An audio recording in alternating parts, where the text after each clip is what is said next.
Nagaa Waaqayyoo isiniif haa baay'atu hordoftoota astuu indikiyyaa akkam jirtu nagaa keessanii miti nagaa keenya galata Waaqayyoo akkam jirtu sin naguma fayyaa keessanii miti nuti nagaadha.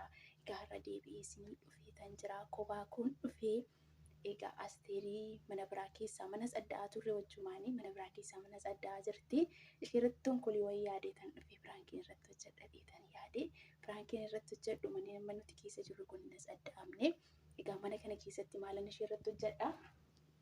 Bishaan kana barrii gubbaarra dhaabbadhee tananii bishaan as keessa jira ishee irratti naqaa jechuudha.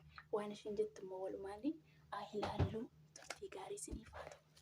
Dhuftee jirti bakka na eegaa obsaan na eegaa asirra dhaabbadhee tananii bakka bishaan isheetti naqaa jechuudha. Waan isheen jettu immoo walumaan ta'in ilaalla.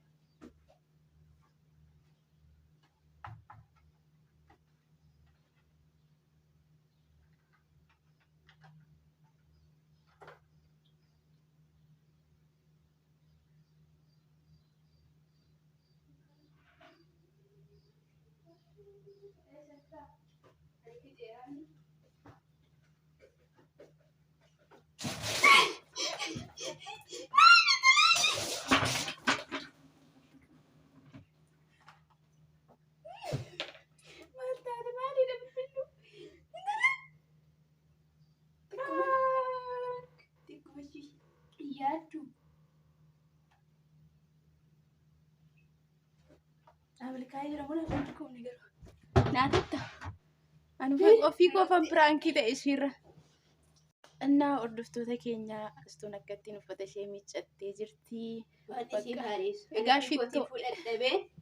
Egaa shittoo ifan ishii yaadee bakka uffata ishee miiccatteerti. Ifama faana lafa kanas walawwala egaa anatoo qaama si dhiqe anu na walawwala bakka dhiisi. Naa Waaqayyo si wajjin haa ta'u walumaa gaarii isiniif haa ta'u. Anis immoo si faluuti. Isa kanarra caalaa deebii jaalala turtursiiti. Yoo isinitti mijate yoo isinitti tole immoo sheerii laayikii nu godhaa. Warri maatii keenya hin taane immoo maatii keenya nu ta'a. Innaa oolmaa gaarii gooftaan si waliin haa ta'u. Yoo yaaddanii garuu kanatu wajjin tokkoliin irra ittoo jira waan nattoo jettee kana dhufee bakka yaadee tana bishaan isheetti naqee. Innaa nagaa nu ta'a gooftaan si waliin haa ta'u. እና hordoftoota keenya astuun akkattiin uffata ishee miiccattee jirti. Egaa shittoo ifan ishii yaadee bakka uffata ishee miiccatteerti. Ifama faana lafa kanas walawwala egaa anatoo qaama si dhiqe anu na walawwala bakka dhiisi. Naa Waaqayyo si wajjin haa ta'u walumaa gaarii isiniif haa ta'u.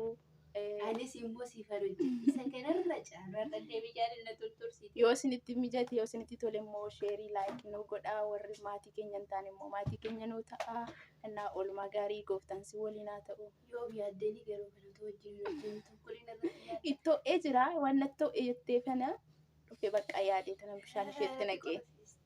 Innaa nagaa nu ta'a gooftaan si waliin haa ta'u.